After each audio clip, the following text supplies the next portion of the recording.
Usa ka balitang lokal, usa ka lalaki nga naglakaw sa may Dalan Juan de la Cruz Street, niining syudad sa Davao. Paingon na unta mo pauli kini sa yang Pinoy-anan, mga alas 12 kadto sa udto, apan gipusil sa wala mailhing suspect, patay. Usa ka balitang lokal usab, tungod kay wala kini nabantayan sa mga kaubanan, usa ka batan-ong lalaki na lumos na dayay kini pila na ka oras didto sa dagat nga dili na matugkad. Naglutaw-lutaw na kini sa dihang hingkit-an sa mga kaubanan, apan matud pa sa usa ka doktor sa dihang gidala na kini sa emergency, dead on arrival o patay na. Usa ka balitang lokal usab, usa ka batang-ong lalaki nga naglakaw daplin sa karsada ug kalit nga milabang nga wala na molingi pa, paingon sa pikas bahin sa kasada. Apan nahiabtan gihapon kini og naligsan sa usa ka sakyanan, ug maayong pagkapisa pag-ayo ang lawas niini, mao nga gideklarang patay. Usa ka balitang lokal usab, usa ka banggatali sa usa ka dako nga truck ug usa ka kotse, upat ka mga tawo nga gikan pagayod na manhikan, patay. Usa ka balitang lokal usab, usa ka batan-ong lalaki naghikot sa iyang liog og nagbitay sa usa ka sanga sa usa ka kahoy, human gidula-dulaan lamang sa usa ka bayot nga jowa, patay. Mga kasuri, maayong pagpangilabuhi kanatong tanan. Karon atong sugdan ug atong tun-an usab pag-ayo. Mahitungod nining laing topiko nga akong ipahibalo. Ang kahimtang sa usa ka espiritu. Human ang usa ka espiritu mibulag gikan sa iyang patay nga lawas nga maoy gipasabot sa mensahe ni Dr. Lucas sa Lucas kapitulo 16 versikulo 19 hangtod sa versikulo 31 Biblia. Ang mensahe sa usa ka reporter. Usahay aduna kitay mapaminawan sa radyo, makita usab nato sa TV, sa cable, sa internet, o nagkataon nga ato makita mismo sa bisan diin dapit may tungod sa usa ka reporter, broadcaster o newscaster kung maghatod kini og balita ngadto sa kahanginan. Klase-klaseng mga balita nga kasagaran adun patay sama sa usa nga gipusil ug namatay diha, sama sa usa nga naghikog ug namatay diha, naligsan diha namatay, o guban pang mga aksidente diin adunay namatay.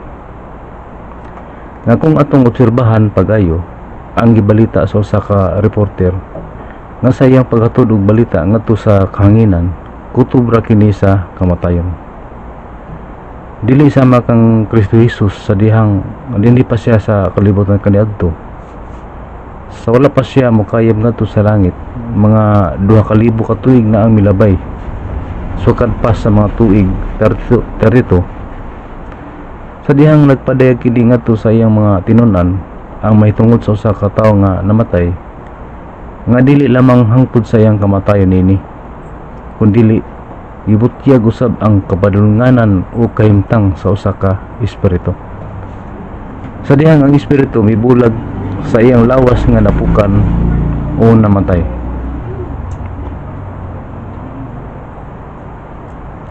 Apan ang wala ko mahibaloy kung pila ka adlaw ang midangat sukad sa pagkamatay sa usa ka Lazaro ug sa usa ka dato hangtod nga kini gipadayag mismo ni Kristo Jesus ngadto sa iyang mga tinun-an. Sumala sa libro ni Lucas kapitulo 16 versikulo 19 hangtod sa versikulo 31 Biblia. Dihay usa ka tawong dato nga nagsapot sa og purpura ug lino nga manipis ug nagkaon sa makabuhong nga pagkaon matag adlaw. Ug sa guwa sa iyang pultahan gipalubog ang usa sa katawong kabus nga gingalan si Lazaro nga nalukop sa kabahong. Og gipangandoy ni Lazaro nga mabusog unta siya sa mga momho nga nangatagak gikan sa lamisa sa taong dato. Ug labot pa ang mga iro na nagpanuol kaniya ug ilang gitilapan ang iyang kabahong. Ug ang taong kabus namatay ug gidala sa mga manurunda ngadto sa sabakan ni Abraham. Unya ang taong dato namatay usab ug gilubong. Ug dito sa hadis, sa nagantos siya sa mga kasakit, giyahat niya ang iyang mga mata ug iyang nakita si Abraham didto sa layo ug si Lazaro diha sa iyang sabakan.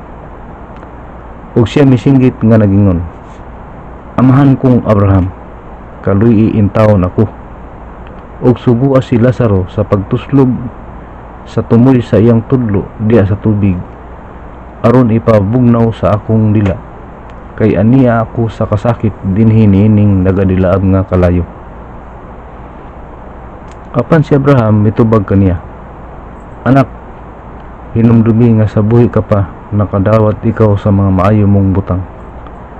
Og si Lazaro usab nakadawat sa dili nga maayong butang, apan siya ginalipay karon diri, samtang ana ikaw diha sa kasakit." Og labot pa nining tanan, sa taliwala kanamo ug kaninyo, gipahimutang ang usa ka dakong bungaw aron nga sila nga buot mulabang gikan diri nganha kaninyo, dili ang makahimo, ug nga walay bisan kinsa nga makalabang gikan diha ngari kanamo. Ug ang dato mingon, sa ingon ni ana, mga muyo ako kanimo, amahan, nga imo siyang padtuon sa balay sa akong amahan. Kay aduna ako'y 5 ka mga igsuong lalaki, aron iyang pasidanan sila basi usab unyang mahian ni sila nining dapita sa kasakit. Apan si Abraham mitubag kaniya, "Atuan na kanila si Moises ang mga propeta, papatilinghuga sila kanila." Ug siya mingon, "Dili kana, amahan kong Abraham. Apan kung kanila adunay moadto nga gikan sa mga nangamatay, sila managhinulsol gayud." Si Abraham mitubag kaniya, "Kung sila dili man manimati kang Moises ug sa mga propeta nan, dili sila manukmay bisan pa kung adunay mabanhaw gikan sa mga patay." Ang tao nga si Lazaro, sa pagkatinuod, may tungod sa biography sa usa ka tawo nga ginganlag nga Lazaro, ang detalye niini dili kompleto. Tungod kay ang Biblia nga gihinimo mismo ni Dr. Lucas, eksklusibo lamang kini may tungod sa kinabuhi ni Kristo Jesus. Apan may tungod kang Lazaro, kini usa ka suod nga higala ni Kristo Jesus, usa ka masakiton igsuon ni Marta ug ni Maria. Namatay o gibangon ni Kristo Jesus sa panahon nga aniya pa siya sa kalibutan, mga 2,000 katuig na ang milabay. Sa pagkatinuod, kini ang unang kamatayon ni Lazaro, sumala sa libro ni Juan kapitulo 11 versikulo 1 hangtod sa versikulo 2 ug versikulo 21 hangtod sa versikulo 23 Biblia. Og dihay nagmasakiton nga usa ka tawo, si Lazaro nga taga Betania, sa balangay ni Maria ug sa iyang igsuon nga si Marta. Kini si Maria kinsang igsuon nga si Lazaro nagmasakiton. Mao kadto ang naghaplas sa Ginoo og pahumot, ug gipahiran niya ang mga tiil niini pinaagi sa iyang mga buhok. Ug si Marta miingon kang Hesus, "Ginoo, kung dinhi pa ikaw, dili unta mamatay ang akong igsuon."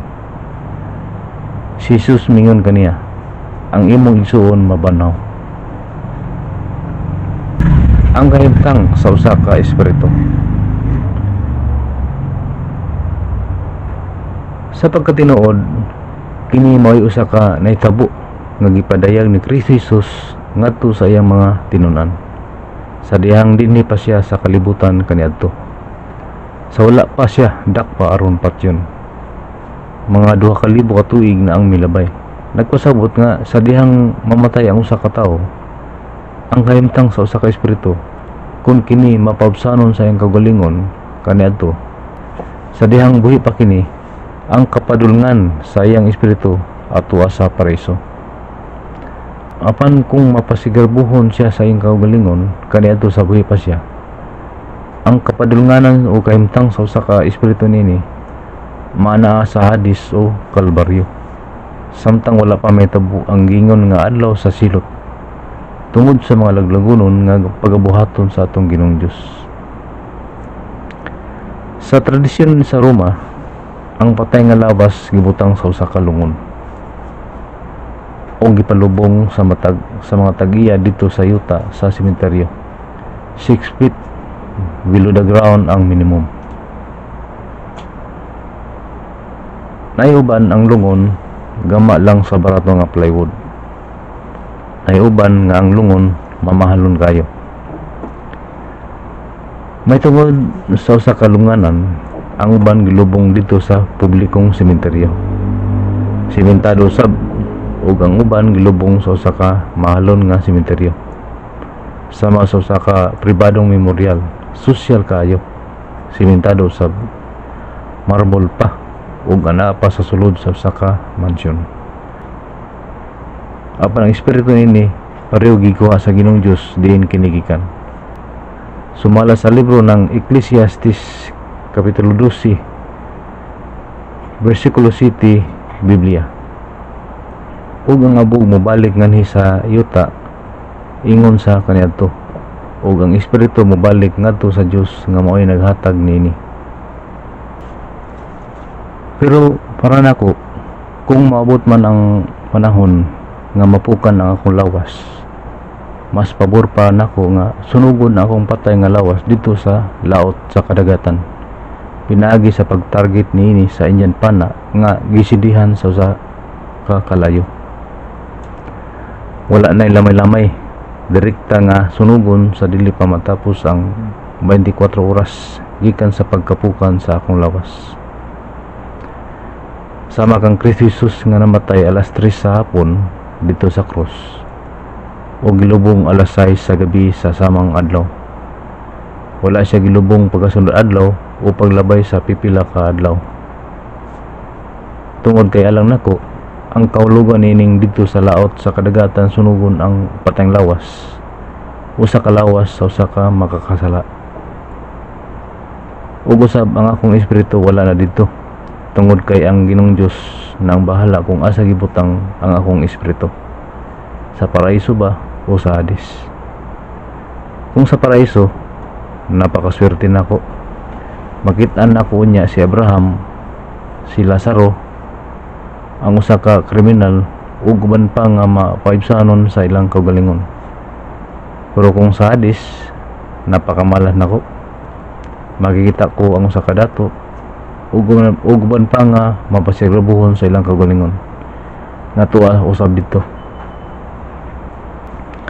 Bahala na usab ako mga tagtungod, may tungod sa proseso ngadto sa lokal na kagamanan. Og dili sa mabalaka tungod kay adunay financial assistance para sa akong patay nga lawas. Okay, balik kita sa atong topiko. Ang usa ka kriminal. Pagkahuman sa kamatayon sa usa ka tawo, niadtong mapausanon sa ilang kaugalingon. Sa pagkatinuod, may tungod sa ikaduhang kamatayon ni Lazaro, ang espiritu nini atuan na sa sabakan ni Abraham.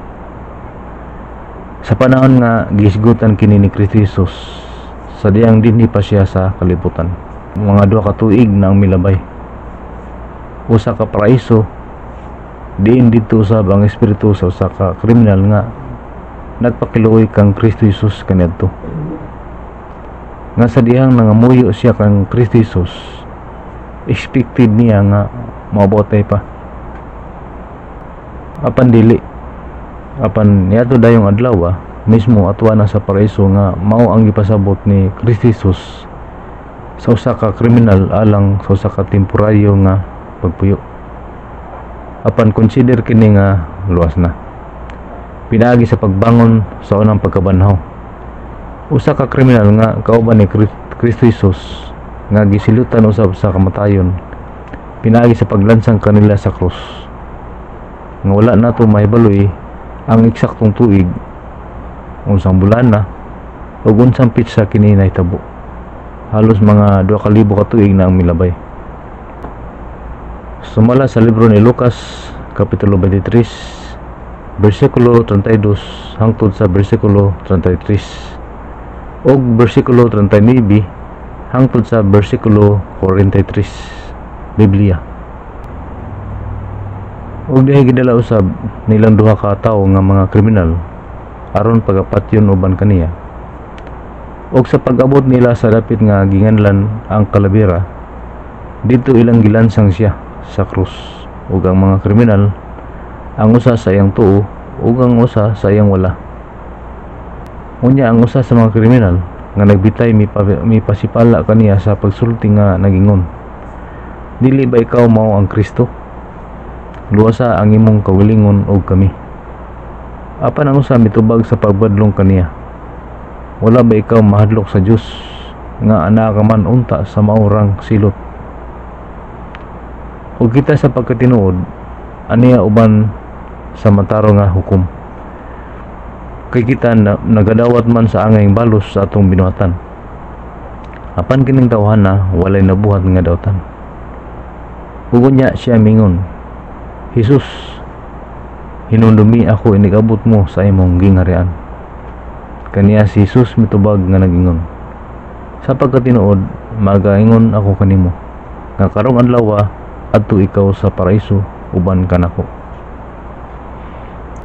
Usa ka bilangguan, pagkahuman sa kamatayon sa usa ka tawo, alang niadtong mapahitason sa ilang kagalingon, sa pagkatinuod sama sa espiritu sa usa ka dato nga nagantos hangtod niini mga adlaw dito sa Hades, sukad pa nga si Kristo Jesus aniya pa sa kalibutan. Mga 2 ka tuig na milabay uban usab sa mga espiritu nga mosupilon. Sa lain nga pagkasulti, adunay usa ka bilangguan alang sa mga espiritu nga masupilon. Diin si Kristo Jesus mibisita nini sa wala pa siya mabanhaw. Halos 2 ka tuig na milabay. Sumala sa libro ni Unang Pedro Kapitulo 3, versikulo 18 hangtod sa versikulo 20, Biblia. Kay si Kristo usab namatay sa makausa alang sa tanan tungod sa mga sala, ang matarong alang sa mga dili matarong, aron kita iyang madala ngadto sa Dios sa lawas ng bahin sa iyang kinaiya. Siya gipatay apan nabuhi diha sa espiritu. Nga niini siya miadto o miwali sa mga espiritu nga didto sa sulod sa bilangguan, nga kaniadto wala man nagpanuo sa diha nga sa mga adlaw ni Numi ang pailob sa Dios nagpaabot.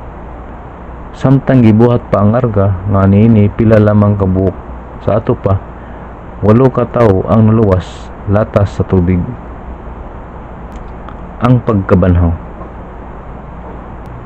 Sa pagkatinuod, ang espiritu ni Lazaro nga higala ni Kristo Jesus atua sa paraiso hangtod niining mga adlaw ginalipay usa, samtang ang espiritu sa usa ka dato atua usab sa Hades nga nagantos sukad pa nga si Kristo Jesus dinhi pa sa kalibutan.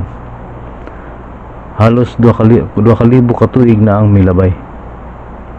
Human niini sa dili pa maabot ang makalilisang nga silot, kadtong ana sa iyang tuo nga gitawag og karnero, pagabanhawon sa unang pagkabanhaw. Ug human sa 1,000 ka tuig, kadtong ana sa iyang wala nga gitawag og mga kanding, mabanhaw pag-usab apan sa katapusang pagkabanhaw. Sumala sa librong ng Pinadayag Kapitulo 20, versikulo 4 hangtod sa versikulo 6, Biblia. Unya dihay nakita ko nga mga trono, ug niini na naglingkod ang mga gitugyanan sa pagpanghukom. Usab nakita ko ang mga kalag sa mga gipamunggutan sa ulo tungod sa ilang pagpanghimatuod may tungod kang Hesus ug tungod sa pulong sa Dios, ug nga wala mosimba sa mapintas nga mananap o sa iyang larawan, ug wala mo dawat sa iyang marka diha sa ilang mga agtang o sa ilang mga kamot. Sila nangabuhi pag-usab ug nalaghari uban kang Kristo sulod sa 1,000 ka tuig. Ug bahin sa uban pa sa mga nangamatay, kini sila dili pa mabuhi pag-usab hangtod matapos una ang 1,000 ka tuig. Kini mao ang nahunang pagkabanhaw. Bulahan ug balaan ang tao nga makaambit sa nahunang pagkabanhaw Sa mga taong ingon nini ang ikaduhang kamatayon walay gahom sa pagbuot. Hinanunga sila mahimo mga saserdote sa Dios ug ni Kristo. Ug uban kaniya magahari sila sa usa ka libo ka tuig. Ang makalilisa nga silot. Human ini ang kahimtang sa espiritu atwa sa Hadis o Kalbaryo. Sunod ini mao ang silot. Usa ka silot nga pagasunugon kadtong mga masupilon o mapasigarbuhon sa ilang kagalingon ngadto sa nagadilaab nga kalayo ug asopri. Pagkagot sa ilang mga ngipon hangtod sa kangturan. Tungod kay ang Ginoong Dios gilisan manusab ang ilang mga lawas sa usa ka lawas nga dili madunot sama sa lawas niadtong nabanhaw sa unang pagbanhaw. Sumala sa Mateo kapitulo 13 versikulo 41 hangtod sa versikulo 42 Biblia. Ang anak sa tao magpadalaon niya sa iyang mga manulunda o ilang tapukon o hakuton pagawas sa iyang hinganian ang tanang hinungdan sa pagpakasala ug ang tanang mga magbuhat og dawtan. Ug ilang iga silibay kini sila ngadto sa hodno nga magadlaab. Dito ang mga tao managpanghilak ug managkagot sa ilang mga ngipon. Mga kasuri, mao nga ako mismo kanunay nga nagdaig sa atong Ginoo nga Dios kay basin sa kalit lang maabot ang kaluwasan nga wala nato damha. At least nakaandam ako.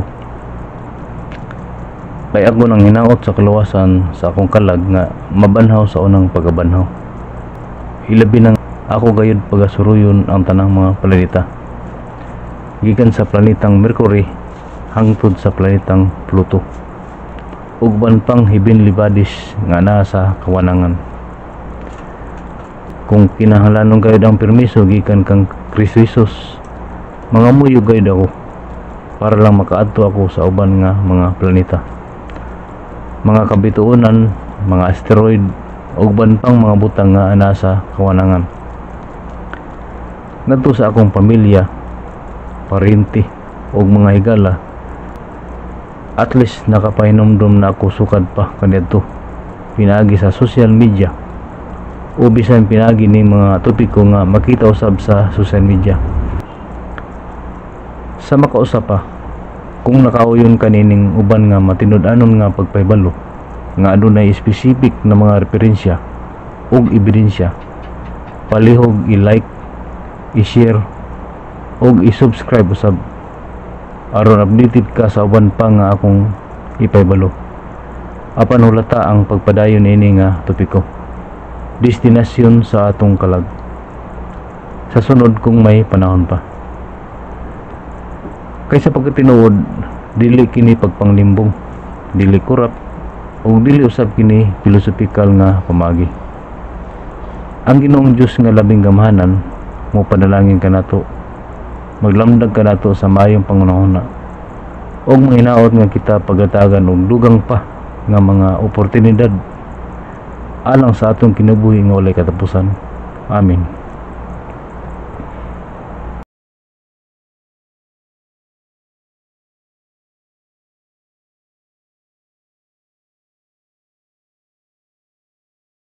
Usa ka balitang nasyonal, usa ka bata nga naglakaw daplin sa kasada, ug kalit nga milabang nga wala na molinyi, diretso sa pikas bahin sa kasada. Apan nahiabtan gihapon kini sa usa ka dakong truck ug nangadugmok hangtod nga nangalagpot ang mga utok niini. Apan matod sa usa ka enforcer, wala pa mahibaloy kung kini patay o buhi, tungod kay gipadayon pagitigom ang iyang mga utok. Usa ka balitang nasyonal usab, ang usa sa kanhipa natong presidente sa atong nasud, misaad niya mo palit og 200,000 ka sako nga bugas sa miagi pangabuan didto sa Thailand og dadon kini sa atong nasud pagkasunod nga buwan para kanato nga mga katawhan. Apan sa dihang miabot na ang panahon, miabot na lang ang 200,000 ka sako, apan wala pa ang bugas. Usa ka balitang nasyonal usab, dakong kasabotan kalabot sa usa ka proyekto, ngadto sa usa ka kontraktor, ang flood control project nga nagkantidad og usa ka makabungog nga billions, niadto pang miaging tuig. Apan sa kalit lang miabot ang dakong baha, walay nakita bisan usa na lang ka hollow block, kay gibaha na sa usa ka ghost.